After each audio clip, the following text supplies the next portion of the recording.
That mirror. So first of all, welcome to my Vietnam series. I honestly don't even know where to start because this trip taught me so much. This wasn't just another vacation where someone else planned everything and I just showed up with my suitcase. No, वैसे तो ऐसा पहले कभी भी नहीं हुआ है. I am always the one who plans everything. But this was my first ever proper solo international trip where I booked every single thing myself: flights, hotels, visa, currency, sim, transport, literally everything. And if you're watching this because you are planning Vietnam from India, then please don't skip this video because I'm going to tell you everything that I wish somebody had told me before I landed there. I'm also going to tell you where I wasted money, where I saved money, which places are actually worth it, and which Instagram reels actually fooled me. Also, if you're a girl who's planning to travel solo, stay till the end because I'll tell you all the little things that actually matter and not those motivational dialogues saying just go, you will figure it out. No, we'll actually figure it out everything before going. अब देखो visuals में जो चल रहा है वो मेरा India to Vietnam flight journey, travel journey and मैंने वहाँ पहुँची एंड एवरीथिंग चल रहा है. I reached the airport, done with the immigration and done with the submitting the bag. I just have my cabin bag with me. So yeah, let's go and eat something. I'm hungry. Also, I've not connected my mic right now. I'll connect it after eating because airport is quite crowdy. अब इसमें मैं क्या ही गाने लगाऊं. Like I don't like adding songs to my videos. I actually enjoy talking to you guys and वो भी काम की बातें करेंगे, कोई फालतू की बातें नहीं करेंगे. So let's just start. तो ट्रैवलिंग में सामान उठाना पड़ता है. This is my baggage and this is my baggage. Two bags. The first thing everyone asks me is how much did it cost? Relax, we'll get to that. But before money, let's talk about booking. For flights, I checked almost every website possible. Make My Trip, Skyscanner, everything. Like जो Vietnam Airlines की official website है वो भी try कर लिया था. By the way, this is me waiting at the airport. मैं अपना टिफिन लेके आई हूँ, so I'm not ordering anything. This is my tiffin. Just open it. आलू का पराठा है.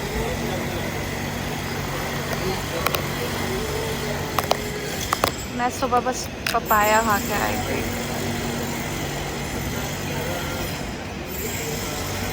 Let's eat. बोटिंग अभी स्टार्ट नहीं हुई है. बहुत ज़्यादा शांति है एंड बहुत कम लोग हैं. Very less people.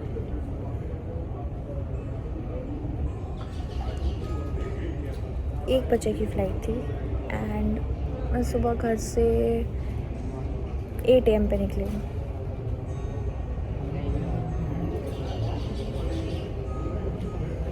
बहुत कम लोग हैं यार. May be date changed. 1 minute. Personally, I would recommend checking both Skyscanner and Make My Trip because sometimes Skyscanner shows like cheaper combinations and sometimes Make My Trip gives better discounts. I'm not sure कि कौन सा हमेशा better है, but obviously हम check करेंगे. We are Indians and we need to save money अगर हम solo travel कर रहे हैं, अलग अलग जगह जा रहे हैं, right? 2 बैग में दिक्कत हो रही है. I really needed a cabin trolley. So one trick that everyone kept telling me was to go on Skyscanner and instead of putting your destination, just select everywhere and don't just select one date, just keep it flexible and now it will show you all the cheapest countries from your like city, country. And honestly, I tried that too. It didn't help me because I booked my trip almost at the last moment and last minute planning and cheap flights don't really go together. So if you're planning Vietnam, don't be me. Book your flights at least 1 or 2 or 3 months in advance. But I have a corporate job and it's very difficult for me to plan my leaves because I'm not sure if I'll get that permission or maybe manager approval and everything. So while going to Vietnam, I flew with Air India. Coming back, I booked Indigo. Air India was definitely more comfortable. They gave food, snacks, beverages, everything. And with Indigo, the ticket was cheaper, but obviously there was no complimentary meal. And my return flight got delayed too by 1 hour. So now it depends on what matters more to you: saving a few thousand rupees or eating airplane, paneer and like. I like both the ways, and I did not have any other option because when I was booking my return flights, there was only option of Indigo on that date. Okay, so Air India flight costed me around 19,600 rupees, and also अब visa की बात करते हैं तो Vietnam visa is actually very straightforward. So you don't have to apply through the embassy, you just have to apply the e-visa. And हाँ, ये visa free country नहीं है, मुझे भी यही लगता था क्योंकि इतने ज़्यादा इंडियंस जाते थे तो मुझे लगता था कि ये वीज़ा फ्री कंट्री है. Oh my god, I was such a fool. But actually ऐसा नहीं है. The visa cost me around 23 to 2400 rupees, and always apply a little early, but I applied literally 5 to 6 days before my trip, and it was quite simple. You just have to book basic fill basic details there. But there is a loophole. Like, you have to fill where you are staying and the address and the phone number. So when I was filling my e-visa, I did not have my hotel details because I did not book it at that time. So what you can also do, it's kind of a hack. Just book the cheapest hotel where you are landing, or cheapest hostel. For me, like, I saw a hostel like for 500 rupees, so I just booked that because you have to write the details, and I don't think that writing fake details would be a better idea. Instead, just book any 500 rupees hostel for one night, the day you are landing, actually the night you are landing there. So, and just keep add those details in your visa form. So by this you will be sorted. You can just cancel this booking afterwards, or just keep this booking. This money will go to waste, I know, and for me also it got wasted because I'm not staying there. You just have to book it for keeping it in your e-visa. Okay, now let's talk about hotels. This is where I spent most of the time researching, checking the Google reviews, and I booked everything through my app, Make My Trip, obviously, and thankfully I had no issues. If you're traveling solo, especially if you're a girl, or if you're traveling with family, I genuinely think you should pre-book your hotels like before starting your trip. And also the visa officer might ask you for the hotel details where you are staying. For me, he did not ask, so you can take that risk. And don't land there thinking I'll find something. Like, if you're a guy, you can do that, but I don't think, like, for a girl, then you have to carry the suitcase and just travel around different hotels. It will be very hectic. Okay, don't do that. So for me, I landed in Ho Chi Minh City. Okay, so I booked my hotel there. It was a 3.54-star property, and it costed me around 4,500 rupees per night. Okay, and I stayed there for 6 nights. I even extended it for one day because the staff was very friendly. It was on the main road. They also gave like free water bottles, but there was no breakfast in the hotel, and the rooms were quite clean and very peaceful, and it was quite spacious, so I really liked it. And Ho Chi Minh City is definitely the most expensive among the places I stayed. Da Nang has literally better deals. Like, I booked a sea facing hotel for 2,500 rupees. Can you imagine? No, right? But it's all about getting good deals and booking at the right time, because when I checked the same hotel the other night, it was like around 10,000 rupees. So I don't know what happens, but yeah, the prices fluctuate a lot. So, and then Hanoi falls somewhere in between Ho Chi Minh and Da Nang, when we talk about prices. Not too expensive, but not too cheap as well. And a lot of people ask me why I didn't go to Phuket, because literally everyone says you have to visit it. It's so good. I mean, and here's why. I traveled in July. July is rainy season in Vietnam. And after talking to locals and reading weather forecasts, I decided to cancel Phuket. And trust me, guys, honestly, I'm so glad I trusted my instinct and I did not believe the other people. A tragic incident involving like 15 tourists dying, like, it happened just after I landed in India, like after 2 days after my trip, and it just reminded me how important it is to respect the weather instead of forcing an itinerary just because Instagram says it's pretty. Okay, don't fall for that scams. Always listen to your instinct, what your inner voice is saying, and also to weather forecast, right? So sometimes skipping one place is actually the smarter decision.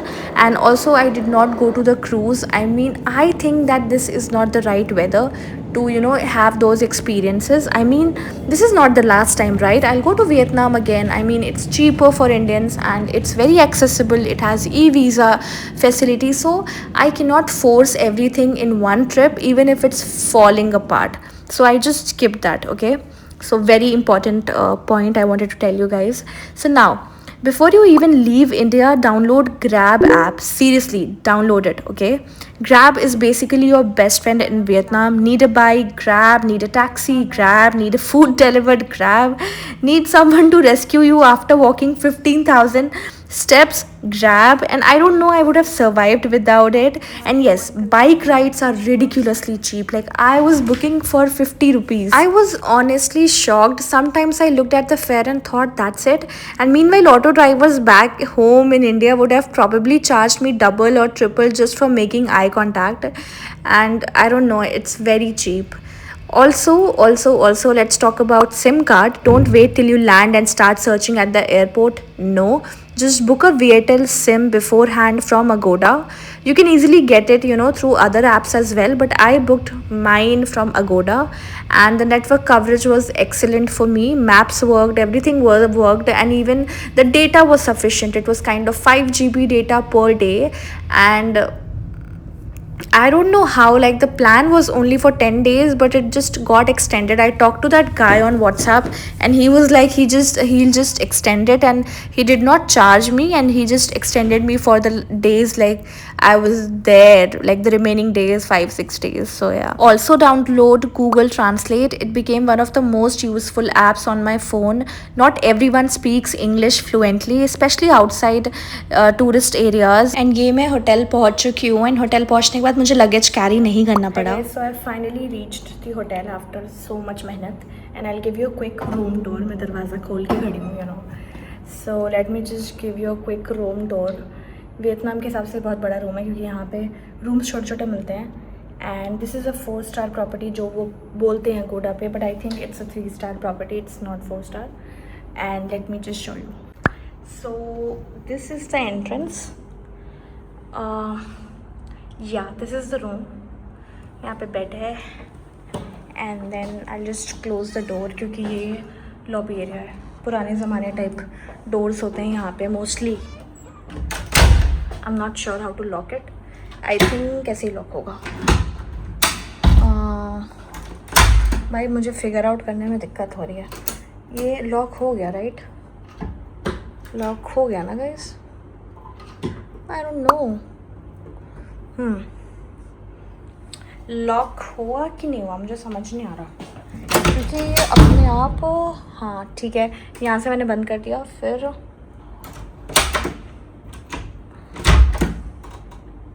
Okay,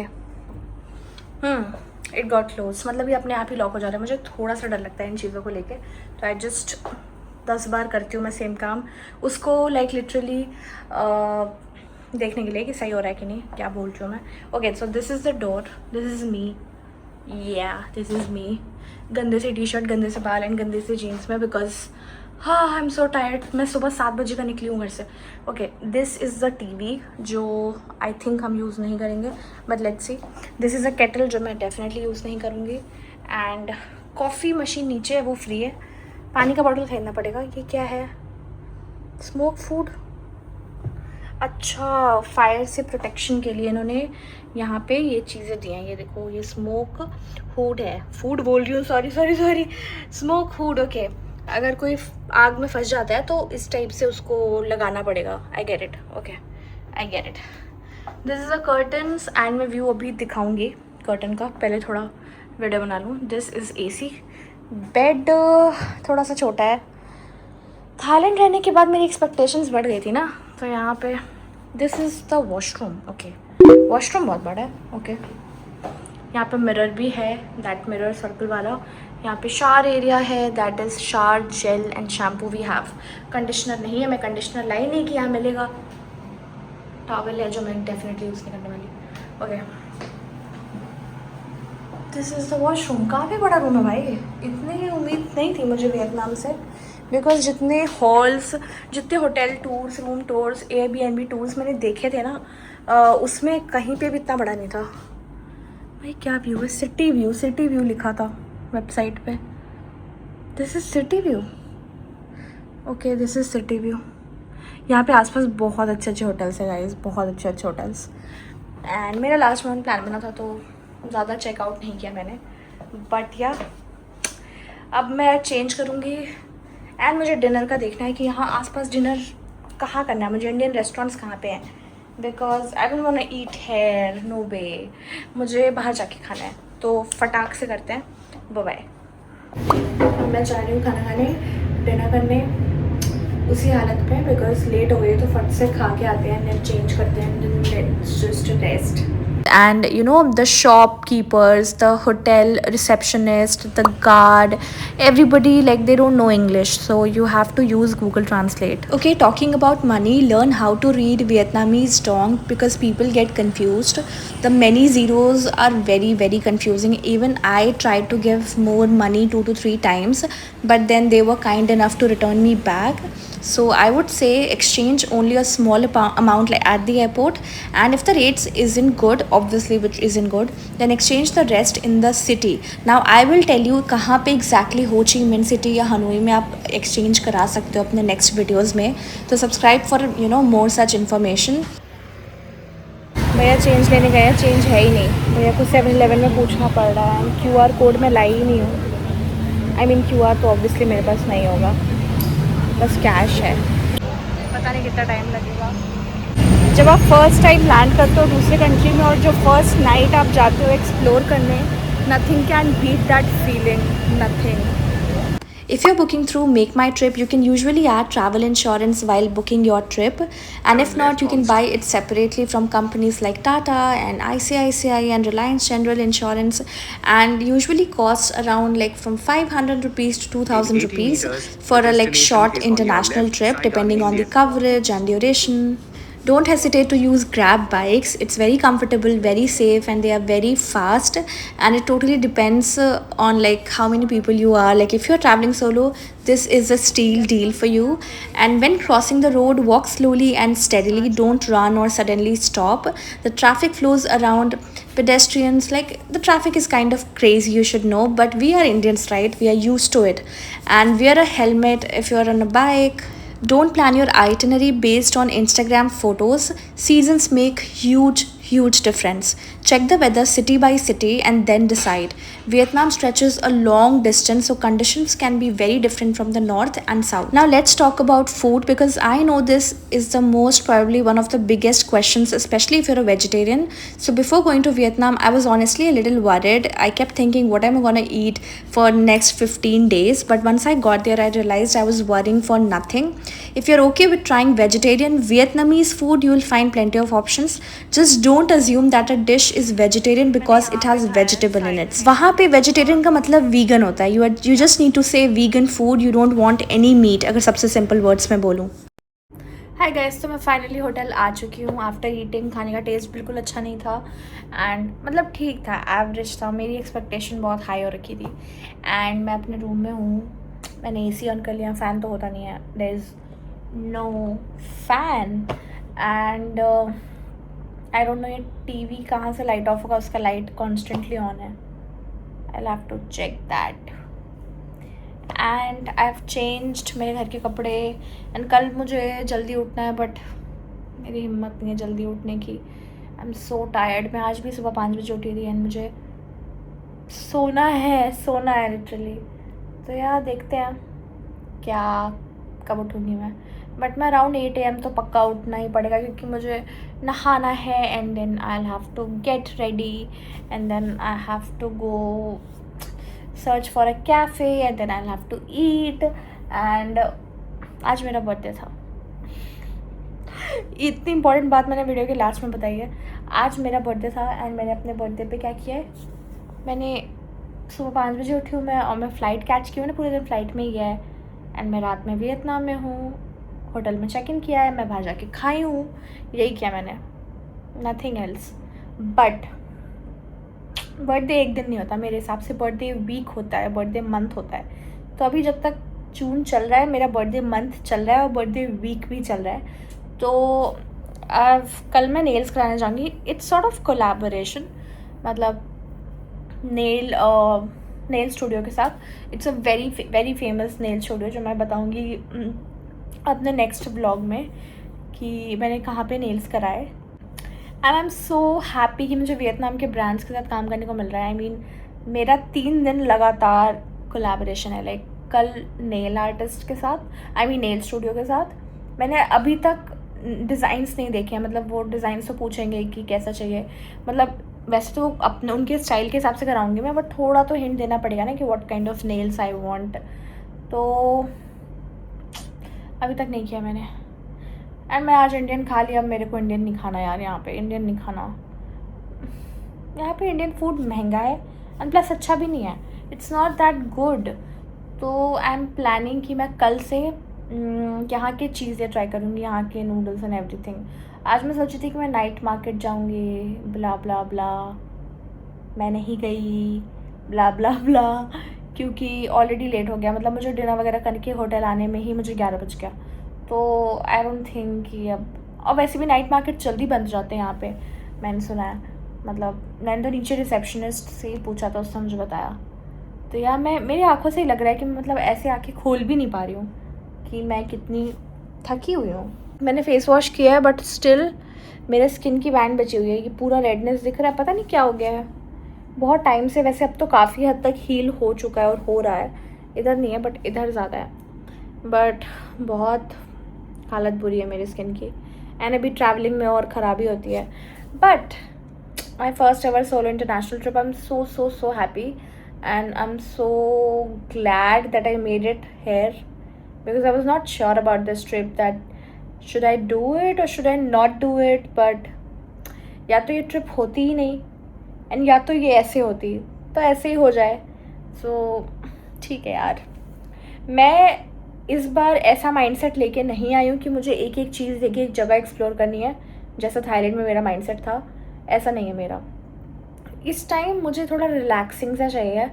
मैं एक अच्छी सी outfit पहनूँ, get ready with me shoot करूँ, बाहर जाऊँ, city देखूँ, enjoy करूँ and then time पे घर आ जाऊँ. आई मीन एक मतलब relaxing vacation kind of thing मुझे चाहिए इस बार. एंड मुझे कवर करने के चक्कर में नहीं पड़ना. बट स्टिल कुछ चीज़ें मुझे घूमनी है. कल तो मेरा नेल आर्टिस्ट के साथ, नेल स्टूडियो, पापा नेल आर्टिस्ट क्यों बोल रही हूँ मैं, हाँ नेल स्टूडियो के साथ कोलैबोरेशन है. फिर परसों एक स्टूडियो के साथ है, फ़ोटो शूट कर रही हूँ मैं. अपना बर्थडे फ़ोटो शूट करा रही हूँ, वो भी कोलैबोरेशन में. नाइस. फिर थर्ड डे मेरा एक और फ़ोटो शूट है यहाँ पे. वियतनामीज़ ट्रेडिशनल कॉन्सेप्ट चूज़ किया मैंने वैसे तो कॉन्सेप्ट इधर का भी ले सकते थे एंड उसका प्राइस $220 है. कैन यू इमेजिन उस फोटोशूट का. एंड मेरे लिए वो टोटली फ्री ऑफ कॉस्ट है. मेकअप, हेयर स्टाइल, आउटफिट सब कुछ वो करेंगे, सब कुछ. इवन शूट भी वही करेंगे, फ़ोटोज़ भी वही देंगे एडिट करके, मेरे को बस पोस्ट करना है. एंड हाँ ऑब्वियसली मैं बिहाइंड द सीन्स एंड सब कुछ व्लॉग करूँगी. एंड मैंने एक बहुत बड़ी क्रिएटर को देखा था, वो वहाँ गई थी. She is not Indian obviously. And उन्होंने उसने भी उसके साथ काम किया था. तो मैंने उससे मैसेज किया. आई was not expecting a reply but she actually replied कि हाँ it was a good experience and every thing. I was like okay nice. अगर वो बोल रही है कि अच्छा है तो अच्छा तो है ही. तो ये तीनों चीज़ें हो ची मिन में ही है, यहाँ से ज़्यादा दूर नहीं होगा तीनों. तो मुझे वो देखना होगा मुझे कैसे क्या करना है. सुबह उठ के फिर मुझे कैफ़े ढूंढना है कि मुझे कहाँ पे जाना है, ब्रेकफास्ट कहाँ करना है. एंड मैं सोच रही हूँ कि मैं थोड़ा रात में रिसर्च कर लूँ कि मुझे एग्जैक्टली जाना कहाँ पे है. मतलब कौन से कैफ़े जाऊँ सुबह, ताकि मैं इधर उधर भटकूँ ना, सुबह उठ के टाइम वेस्ट ना करूँ, है ना. तो ये बट मुझे 2:30 बजे मेरा है अपॉइंटमेंट, नेल अपॉइंटमेंट. तो 2:30 बजे पहुँचने के लिए मुझे यहाँ से 1:30 पे तो फाइनली तैयार होकर निकलना होगा. तो आई एम प्लानिंग कि मैं पहले ही निकल जाऊँ तैयार होके एंड देन फिर आई विल सी कि मतलब वहीं से वहीं डायरेक्ट चली जाऊँगी, ताकि मैं बार बार होटल ना आऊँ. मतलब मैं निकली and I am covering 4 to 5 things, 4 to 5 places पूरे दिन. मतलब कवर में नहीं, घूमने में. लाइक कि धीरे धीरे टहल के मैं देख रही हूँ शहर कैसा है. And you know I will buy myself flowers, क्योंकि मैं अपने बर्थडे पर फ्लावर्स नहीं ले पाई. And I really want some flowers. And मुझे मेरी फ़ोटोज़ कैसे लूँगी, मैं ब्लूटूथ शटर लाई हूँ. ब्लूटूथ शटर से मैं अपनी फ़ोटोज़ ले लेती हूँ खुद से, ट्राईपॉड लगा के. बट थोड़ा भीड़ का देखना पड़ता है कि क्या सिचुएशन है. तो देखते हैं क्या हो पाता है. And I will keep you guys updated.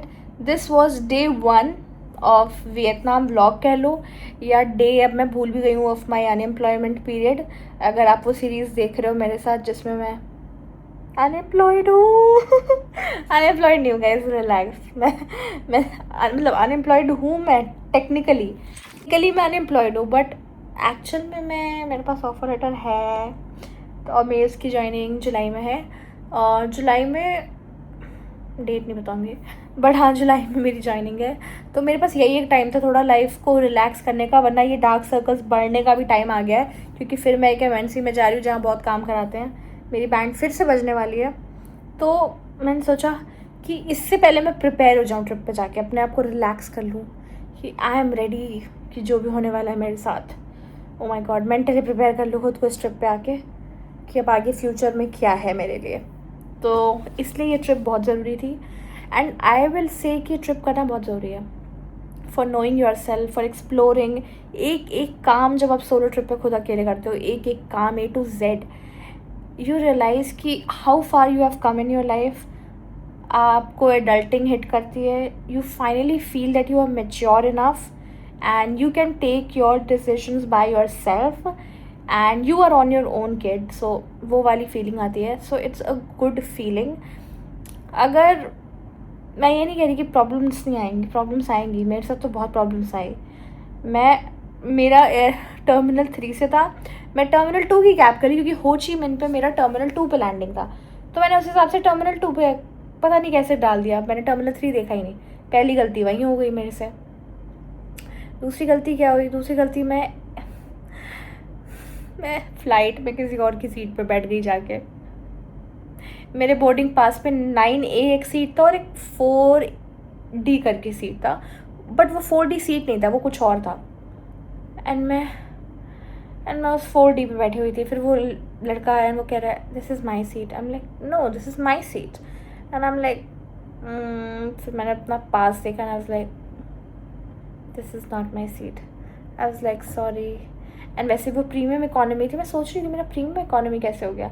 मेरे साथ एक बार हो चुका है कि मेरा प्रीमियम इकोनॉमी अपग्रेड हो गया था अपने आप, तो मुझे लगा इस बार भी अपग्रेड हो गया क्या, बट फिर आजकल की किस्मत देख के मुझे लगा कि नहीं, वापस चलो बैक टू बेसिक्स। बट उससे 2-3 सीट पीछे ही मेरी सीट थी, तो मुझे ज़्यादा प्रॉब्लम नहीं हुई। मैं उठ के वहाँ चली गई। अब मेरा फ़ोन क्यों गिर जा रहा है मेरे हाथ से? तो मुझे ज़्यादा प्रॉब्लम नहीं हुई, मैं बस उठ के चली गई पीछे। एंड मेरे बगल वाली सीट पूरे टाइम खाली थी, मैंने अपना बैग वैग रखा था मस्त चलो के। तो या दैट वाज ऑल। गलतियाँ तो होती हैं, मतलब मैं ये भी बोल रही थी कि गलतियाँ होंगी, प्रॉब्लम्स आएंगी, but you have to be prepared for that. You have to be, पहली बात कि प्रॉब्लम्स आए ना, पहले से ऐसा प्रिपेयर रखो। एंड दूसरी बात ये सोचो कि तुम इंसान हो तो गलती तो होगी थोड़ी बहुत करने में, मतलब सब कुछ खुद कर रहे हो यार, सब कुछ मैनेज करना is not practically possible single handedly. तो कुछ चीज़ें होंगी, बस मेंटली प्रिपेयर हो कि उसको फिक्स कर लोगे, दैट्स इट। ओके, तो यार मेरा ठीक चल रहा है अभी तक तो ट्रिप में, ठीक है। आज मैंने कुछ खास एंजॉय नहीं किया, कुछ खास कंटेंट भी नहीं बनाया। आज तो ट्रैवलिंग का दिन था, मतलब बस ट्रैवल। कल से मैं वियतनामीज़ फूड ट्राई करने वाली हूँ। मेरा तो हो गया, इंडियन फूड नहीं खाना मेरे को, अब यहाँ पे अच्छा नहीं मिल रहा। एंड अभी मैंने कल का आउटफिट भी डिसाइड नहीं किया है, कहाँ जाना है ये भी डिसाइड नहीं किया है, कहाँ खाना है ये भी डिसाइड नहीं किया है, तो मैं वो करती हूँ जाके। Till then take care, bye bye, see you guys in episode 2 of Vietnam and episode nth of unemployment diaries, where we are exploring our selves. मतलब मैं खुद को एक्सप्लोर कर रही हूँ and you guys are watching along and मेरा साथ दे रहे हो उसमें, या तो सी यू गाइज, नमस्ते and take care and bye bye. मेरा लैम्प देख लो, और यहाँ पे ना ये यूनिवर्सल अडाप्टर ले आना, वो यूनिवर्सल अडाप्टर पे मैंने अपना आईफोन ऐसे चार्ज लगाया है। ऐसे तुम्हें चार्जिंग करनी होगी, ऐसे डायरेक्ट चार्ज नहीं लेगा वियतनाम में, ठीक है। देखो क्या हालत कर दी मैंने, एक रात में ये हालत हो गई। उसमें से कपड़े निकालने थे, उसमें से कुछ और सामान निकालना था, उसमें से चार्जर निकालना था, ऐसे करते करते इतने कपड़े फैल गए यार। टी शर्ट निकाला मैंने। अरे हाँ, मैं एक बहुत इंपॉर्टेंट बात बताना भूल गई। ये ल्यूमिनीव का मुझे नाइकालैंड में मिला था, ये बहुत अच्छा कोरियन ब्रांड है एंड इसके प्रोडक्ट्स बहुत अच्छे होते हैं। तो ये स्लीपिंग सीरम है, It's their Midnight Youth Perfecting Advanced Night Renew Complex Niacinamide blah blah blah वाला सीरम है. एंड ये मेरे एक्ने मार्क्स के लिए बहुत ज़रूरी है.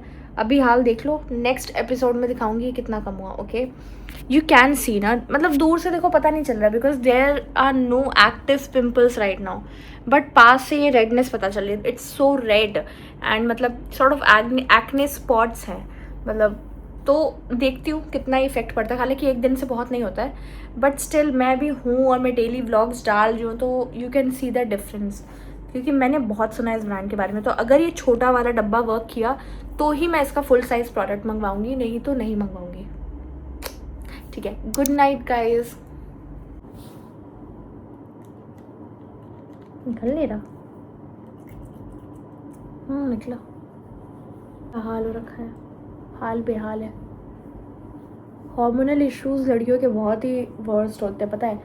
हार्मोनल इश्यूज़ से ही होता है ये मैक्सिमम चीज़ें, बट लोग समझते नहीं हैं. लोग तुम्हें पिंपल देखेंगे एंड कहेंगे कि डाइट कैसी है, पानी कम पिया. अरे यार, पानी इस एज में मतलब पानी से भी हो सकता है, बट ये वाले पानी से नहीं, हार्मोनल इश्यूज से होते हैं. या बहुत ज़्यादा स्ट्रेस ले लो, उससे भी होता है, आपके हार्मोन्स ऊपर नीचे हो जाते हैं. तो मेरा क्यूट सा बैग है ये, उस पर मैंने रखा हुआ है. मेरी अंडर आई क्रीम भी दे दो यार. लैनिश का लिप मास्क भी लाई हूँ मैं, वो भी लगाऊंगी. सीरम का टेस्ट आ रहा है. This is beauty of Jason under eye cream, my favourite under eye cream. I don't no इससे क्या होता है, बट हम लोग लगाएंगे क्योंकि हमारा स्क्रीन टाइम ज़्यादा है. यार देख रहे हो, आज ही शैम्पू किया है, बाल अभी से ऑयली हो गया. ठीक है, मेरे को यहाँ पे डेली शैम्पू नहीं करना. फिर ये हो गया.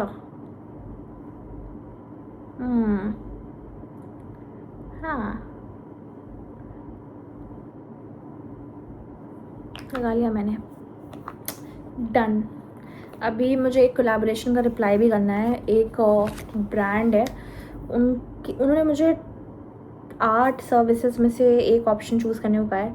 मैं श्योर नहीं हूँ कि मैं मसाज चूज़ करूँ, कि हेयर स्पा चूज़ करूँ, कि foot massage, manicure pedicure choose करूँ. I am really not sure about that. तो अभी मैं बैठ के वो सोचती हूँ कि क्या करना है.